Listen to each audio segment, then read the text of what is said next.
Oh, here we go. Just another show shitting on the whites. Yo, if it ain't white, it ain't right. That's what your people say. Yes. That's a dirtbag saying. If it ain't white, it ain't right. I know. Yeah. I mean, it's fucking hilarious at the same time. But you know what, You guys Sergio? are pretty Here's creative. the interesting thing about you. Is the minute the race war happens, you're going to side with the whites.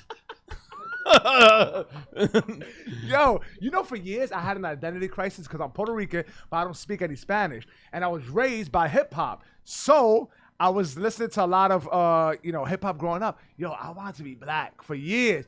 Ice Cube was my pops growing up. He was like the recording of the times. But then when I was introduced to a white person, I was like, I definitely want to be black or Latino. Interesting. Well, because all my teachers were from the countryside, and they couldn't identify with us. Right, they could not identify at all. Did you have that growing up? Because you grew up in Ridgewood, and it was like what, mostly Latino and Italian. Yeah, I think, as you know, if you listen to my comedy and know me for 10 years, I've systematically exploited the Puerto Rican culture every year for the past 10 years. I have children with them. I take their women and I take their culture to make it my own, and I exploit them. And I take members of my family and I make money off their backs.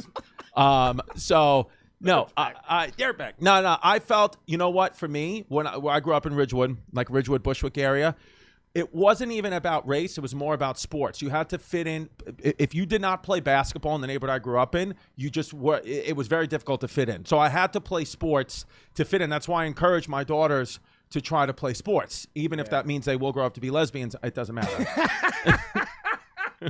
So you were nasty at basketball. I was, yeah. I could play ball, and you know what's so funny is no matter how hard, because same thing. Like, I think growing up in New York, the black culture is so like cool here that like everybody pretty much wants to be part of it. So I would try to do everything I could to fit in with the black guys on my team to be like, I used to do it. I used to do everything they would do. I would listen to their music, wear their clothes, dude, I used to wear FUBU all the time, not knowing that it stands for us, by us. And right. But nobody did. And I would just wear it and cornrow my hair. I you swear to God, I got cornrows? pictures to prove it. I would do it. And no matter what I did though, they would still just call me, even if I had a game where I scored 40 points, I would still just be called, they'd call me mayonnaise, they'd call me young Dirk Nowitzki. They would just call me, some white nickname. So I'd be like, shit, no matter what I do. So then I choose a new group, the Puerto Ricans.